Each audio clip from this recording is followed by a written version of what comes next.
ay inuubos at panganib sa lipunan dahil nawawalan ng kapayapaan at dahilan para mawala ang pag-unlad.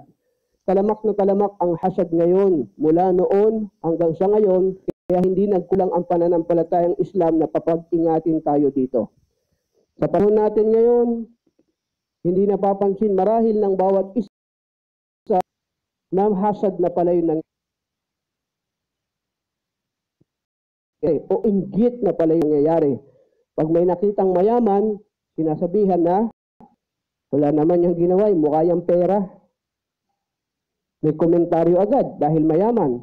Pag sikat, ang sinasabi ay papansin at puro yan selfie. Yan, nakasulat dito. Ayan, puro selfie lang, papansin. Pagka malusog, ang sinasabi, madidisgrasya din yan. Palaging negatibong comment, pero ito ay mga positibong katangian. Kung walang hasad, sana binigyan ito ng magandang komentaryo. Mayaman, masyaallah, mapagkawang gawa yan. Diba? O di kaya sinabi sikat, yan ay matulungin, o di kaya yan ay nakaka-impluwensya sa mga tao na gumawa ng mabuti.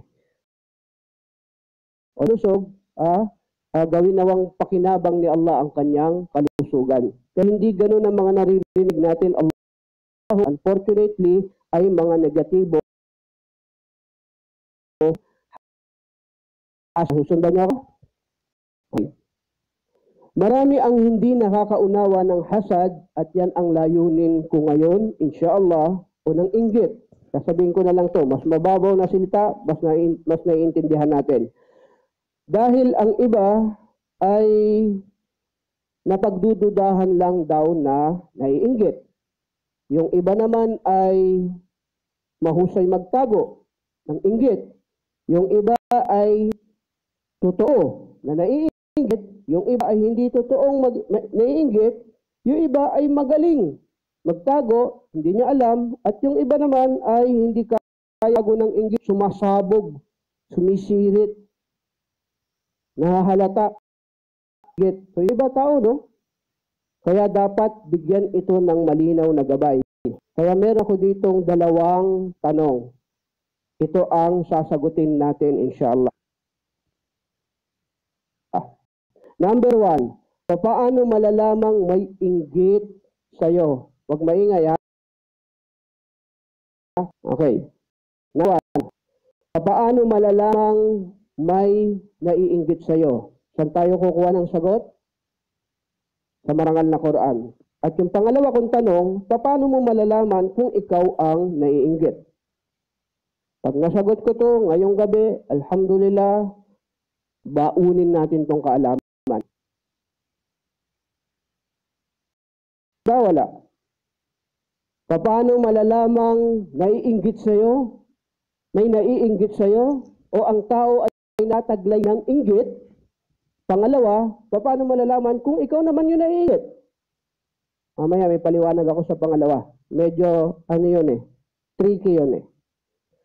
Number 1, ang sasagot dito ay aya sa marangal na Quran. Ano sinabi ni Allah subhanahu wa ta'ala? In tamsaskum hasana tasu'hum wa in tusibkum sayyi'atun yafrahu biha. Napakalinaw, lalo na kung sa Arabic nyo ma-capture. Ang inggit, kung kayo daw ika ay nahipo, tamsas, hipo Tingnan yung Quran. Hindi ibig sabihin binuhos sa'yo. May dumampi, may nahipong kaunti na kabutihan, hasana. Kung sa'yo daw ay may dumating na kabutihan, kaunti, nahipo ka ng kabutihan, hasana, tasu'hum. Nadidismaya sila. Sila ay masama loob nila. May mabuti sa'yo nangyari, masama loob nila. Wa in tusibkum sayyi'atun, subalit kung kayo ay binagsakan ng kasawian, Wa in tusibkum sayyi'atun, may dumating sa inyong, anong word dinanap ko? May dumating sa inyong disgrace. May dumating sa inyong, may pinsalang nangyari sa inyo, yafrahu biha. Doon sila naliligayahan. Dalawa, no? Pag may dumating sa iyong biyaya, ayaw nila. Pag mayroon sa iyong dumating na disgrasya, na sila ay naliligayahan. Yan at ganyan kalinaw ang kahulugan ng hasad. Pag sinasabi ng ating mga ulama, itong dalawang katangian na ito, mas nagiging lamang sa madalas na pagkakataon na sila ay naliligayahan, kasiyahan para sa kanila kung merong nangyayaring kawalan dun sa taong kinaiinggitan nila. Napakasama ng ganitong pag-uugali. Kaya ito ay binigyan ng pagpapaliwanag sa marangal na Quran. Okay, para mas maintindihan natin, merong dalawang magkaibigan. Ang hasad, by the way, kanino namamagitan? Kadalasan ito ay namamagitan sa magkakahanay. Halimbawa, grupo ng mga abogado, malaki posibilidad may inggitan doon. O di kaya mga athlete, doon pumapasok yung syaitan para mag-inject sa kanila ng hasad. Bakit? Dahil sila yung, take note nagpapaligsahan. O di kaya, magkakapitbahay, bumili ng washing machine, bili ka rin washing machine. Bumili ng aircon, bumili ka ng aircon. May halaman sila, meron din halaman. Yung mga nagkakahanay, sila yung kadalasang nagiging, sabihin na natin to kasi kawawa rin naman sila nagiging biktima ng satanas na maglagay ng inggit sa puso nila. O di kaya yung mga childhood friends. Magkakaibigan, marami yan. Sabay lumaki, pero hindi nabigyan ng tamang gabay, nagiging malaki at worse yung kanilang inggit sa isa't isa hanggang sa nagkakahiwalay na ng landas. Mabuti pa magkahiwalay na lang kayo. Kaya pag nagre-reunion, pag nagkikita yung mga yun, kamusta na yung ano mo? Yung asyenda nyo, kamusta yung ganito mo? Kamusta yung ganyan mo? Pagkapangit yung naririnig niya sa kaibigan niya, natutuwa siya. Kaya ang nangyayari, magsisinungalingan sila. Tagumpay ang negosyo ko. Allahumusta'an, sa pelikula kasi ganyan nakikita ko. Pero exactly ganito ang meaning ng hasad. So may dalawang magkaibigan. Lumaking punong-puno ng inggit yung isang tao sa kanyang kaibigan. At mostly naman, hindi naman lahat Hindi naman kailangan na pareho silang naiinggit sa isa't isa Ang kadalasan, most of the time, meron lang isa na infected. Okay? So, dahil sa sobrang inggit ng isa, hindi na rin sila nabuhay ng masaya, buti pa maghiwalay tayo. Okay, naghiwalay sila hanggang sa tumanda na sila, hindi na sila nagkikita. Pag hindi sila nagkikita, nagiging masaya pa minsan. Hanggang hindi inaasahang pagkakataon, pareho silang nasiraan ng sasakyan sa Arab country Pareho silang nasiraan ng sasakyan sa isang lugar, sa disyerto, at nagkita sila. Uy, ikaw, nasiraan din ako Kalain mo nga naman, nagkataon pa. Ikaw pa, sa dami ng tao. Okay, pero kamusta ka na? So, walang mekaniko doon. Alam mo yun, disyerto. Walang mekaniko, so nagsabar-sabar sila doon, naghahanap ng tulong, hanggang may dumating na mga bandido. At yung bandido na ito ay mga hold-upper, mamamatay tao, mga pirata ng disyerto. Pagdating doon, ilabas nyo lahat ng kayamanan nyo, labas nyo lahat ng ari-arian nyo, at kapalit niyan ay buhay nyo. Dahil nakilala nyo na kami, hindi pwedeng palalagpasin pa namin kayo dito. Dahil mga wanted sila So dahil kukunin namin kayamanan nyo at papatayin namin kayo. Maawa kayo, wag nyo kami patayin. Sabi nilang dalawa.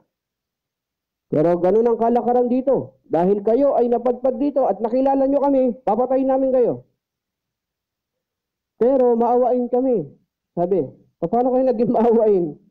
Bibigyan namin kayo ng tag-isang request bago kayo mamatay kung ano gusto nyo. Gusto nyo ng kahit ano. So sabi ng isa, di palayaan mo kami, yun ang request. Maliban dyan, syempre, dahil papatay namin kayo. Kahit ano. So, sino sa inyo mauna? Syempre, sabi ng naiinggit, siya muna. Kasi titingnan niya yung sagot eh. Siya muna tanungin niyo kung ano ang kahilingan niya.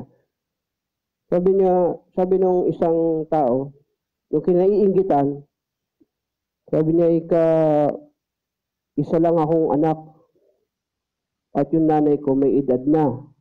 Wala nag-aalaga sa kanya. Parang awa niyo na. Palayain niyo ako. Ako nag-aalaga sa nanay ko. Hindi ka pwedeng palayain. Naintindihan mo ba kung ano ang sitwasyon? Papatayin ka namin. Binibigyan ka lang ng pagkakataon humingi kung may gusto kang kainin, kung may gusto ka ng... Hindi pwedeng palayain.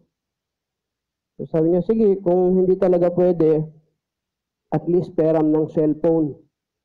Tatawagan ko siya. At makapagpaalam ako sa nanay ko. Pinag-isipan nila ng malalim. Sige, kung yan talaga kahilingan mo dahil mapagmahal ka sa nanay, binigay yung cellphone, hindi pa binigay yung cellphone. Sige, ipagkakaloob namin yan sa'yo. At tinanong yung isa, yung inggitero. Mahabang panong din nagkita, ha? Ikaw, anong kahilingan mo? Gisip si inggitero. Alam niyo, alam niyo kung anong kahilingan niya? Ang kahilingan ko sana hindi niya makausap nanay niya.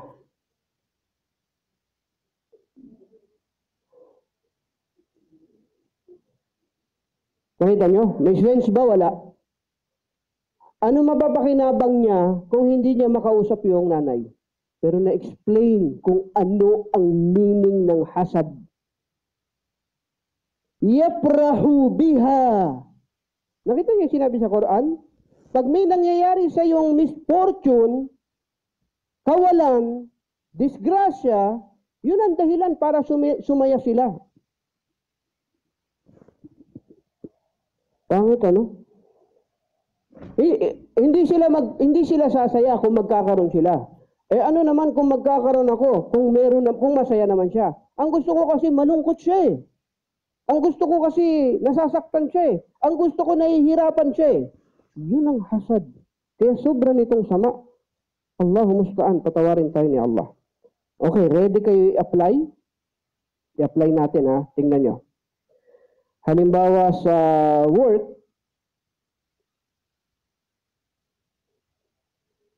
sa trabaho, may hasad ba o wala? Meron ano?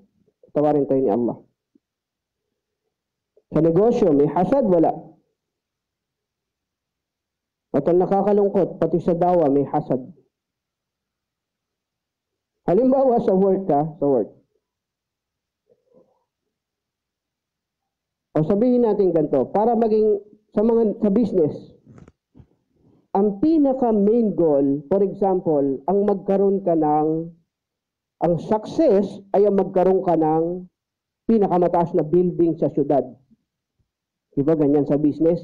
Sino may-ari ng pinakamataas na building? Siya ang pinakamayaman sa isang city. For example lang, kasi ito yung binibigay na example ng mga nag-aaral ng envy psychology. Kasi may nagsasabing sakit ito sa pag-iisip, sa attitude. Okay? So, dalawa ang paraan para magkaroon ka ng pinakamataas na gusali. Para ikaw ang pinaka-successful sa inyong lipunan. Ang unang paraan, magsikap ka, magpunyagi, at pagtiisan mo lahat ng pagsubok, gawin mo lahat ng pamamaraan sa malinis na paraan hanggang marating mo ang tutok o rurok ng tagumpay. Yan ang una. Tama, no? Ibilang nawa tayo ni Allah sa mga patas lumaban. Amin. Ang pangalawa, ito ay ang magtayo ka lang ng katamtamang bahay. Madali lang gawin. Huwag ka na makipagpataasan. Tapos puntahan mo yung nagpatayo ng mataas, sirain mo yung building niya. Para ikaw na yung mataas, kahit dyan lang sa ginawa mong maliit. Ang punto, ang mga taong inggitero ay walang pagsisikap sa sarili nila at ang gusto lang nila manira ng ibang gawa at doon sila maraming pagsisikap. Pero kung ikaw, matuwid kang tao, hindi mo ito pinapansin at tiyak, abala ka sa maraming kabutihan na gusto mong makamit. Nakuha niyo yung point? Pero yung iba, dahil tinupok ng kanilang puso ang inggit, ay hindi na ako magsisikap. Sisirain na lang kita at pantay na tayo o di kaya tagumpay na tayo. Sa pag-aakalang ang tagumpay makakamit nila sa pagsira ng kapwa nila.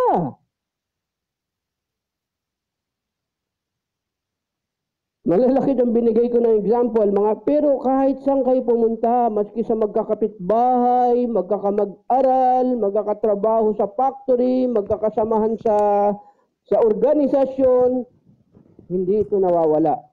At patawarin tayo ni Allah dahil yun ang nagiging ugat ng maraming pagtatalo. At ganoon din, lalo ngayon, kung idadagdag nyo pa sa social media, kanina binanggit ko, sa dawa may hasad na supposed to be wala.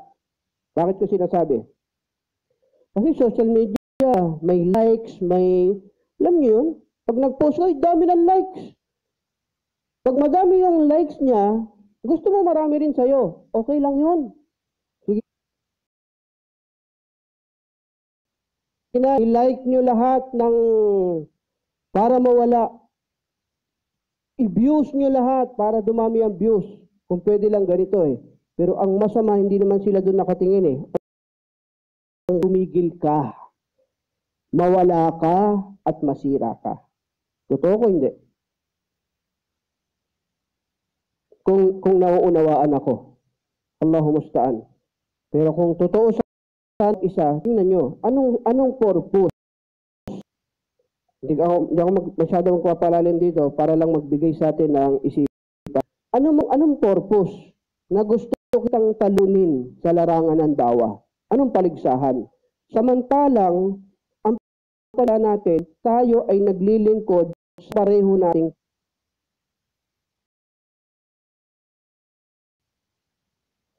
Hindi ba, kung doon ang pag-uusapan, hindi ba ang scope ay kita ko sapagkat pareho tayong nagsililingkod yung boss natin sa madaling salita. So bakit nagagalit ka kung nakakashoot ako?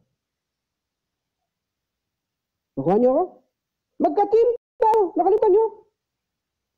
Pareho tayo nagpapalaganap ng Islam para kay Allah. Kung sakaling may nakita ang kapatid mo na nagiging tagumpay sa ginagawa niya sa larangan ng dawa, Bismillah, Allahu Akbar.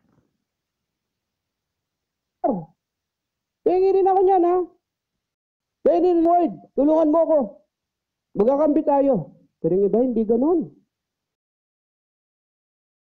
Ang pagdadawa natin, paglilingkod natin, pagpapalaganap natin Islam, paglilingkod natin para kay Allah, kung nagtagumpay ang kapatid mo sa dawa, matuwa ka. Dahil tagumpay mo yon, dahil kay Allah kayo naglilingkod.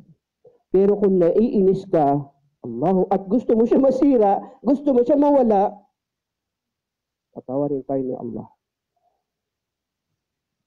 Okay? So, last point ito. Tingnan nyo.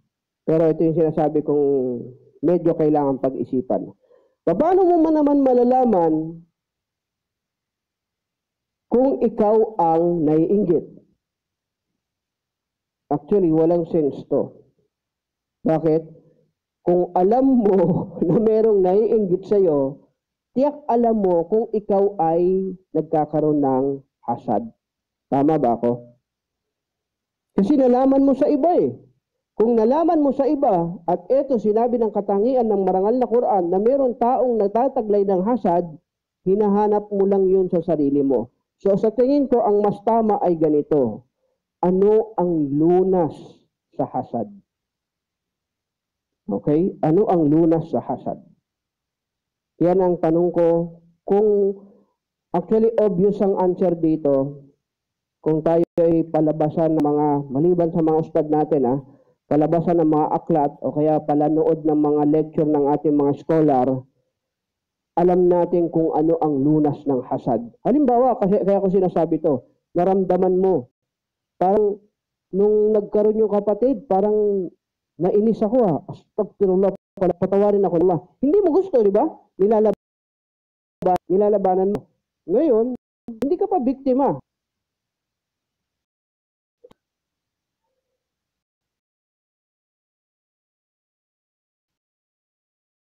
Ano ang lunas kung naramdaman mo na nagkakaroon ka ng so, itatanong ko rin ito sa mga nasa online. Nakukuha ito one word. Ano ang lunas sa hasad? Yung makakasagot sa online at mag-pick kayo ng random, bibigyan natin ng prize, inshallah. Ang ibibigay natin ay mag-i-sponsor ng Mubarak, inshallah. Okay? Dito, sa inyo, pwede rin kayo sumagot. Solusyon ng hasad kung nararamdaman mong may hasad. At ito ng mami sa mga scholar at habang pinag-iisipan nyo, inshallah, at kung may makadyan mga comment, one word lang hinihingi ko. Kung makita ka ng mga comment, sabihin mo sa akin habang babanggitin ko itong last and final hadith natin. Okay? So, meron din pagkakataon na pwede ang hasad. Alam niyo kung saan? Sa hadith ng Rasulullah sallallahu alaihi wasallam, sinabi niya, la hasada illa fi ithnatain. Rajulun atahu Allahu malan fasallatahu ala halakatihi fil haqq. Wa rajulun atahu Allahu hikmah fahuwa yaqdi biha wa yu'allimuha. Okay? Last hadith natin to bago natin puntahan kung sino ang may sagot sa tinanong ko. Pati si bro, kung meron kang sagot, isa lang, anong solusyon para mawala ang hasad sa puso natin? May solusyon, yun ang point natin, kaya tayo nag-aaral, okay? Ang hadis na binasa ko, sinabi ng Rasulullah sallallahu alaihi wasallam, walang pagkainggit maliban sa dalawang bagay, maliban sa dalawang katangian na ito. So meron pala, no? Pwede pala mainggit, pero tingnan nyo kung anong paliwag dito. Una, rajulun atahu Allahu mal, ang tao na pinagkalooban ni Allah ng kayamanan at ginagamit niya ito sa tamang paraan at hindi niya kinakasira. Pwedeng kainggitan yun. Bakit? May pera. Tapos hindi nagbago ugali. Mapagkumbaba, tumutulong pa. So iniisip mo ngayon, hindi masama mainggit doon. Pag nagkapera ko, gagayahin ko yan. Sige nga, anong masama doon sa pagkainggit na yun? Ang masama, kinainggitan mo yung may pera at pagkatapos, dandong ka lang. Gusto mo lang magkapera. Pero hindi mo ginagaya kung ano yung kanyang gustong gawin. So pwede yun. Pwede magkaroon ng hasad ron. At pangalawa, rajulun atahullahul hikmah. Ang lalaki o ang tao na pinagkalooban ni Allah ng wisdom. Kaalaman. Karunungan, sabihin natin. At yung karunungan na yon ay sa tamang paraan niya ginagawa. Isinasabuhay niya, ibig sabihin, wa yu'allimuha, at ibinabahagi niya sa tao. Ibig sabihin, marunong na tao, may katwiran na tao, at ipinapangaral niya sa iba na isasabuhay niya yung kaalaman. Pwede rin yung kainggitan, kaya yung matataas kaalaman, pwede natin hangaan at pwede natin tularan. Yun ang ibig sabihin ng hasad sa taong mayaman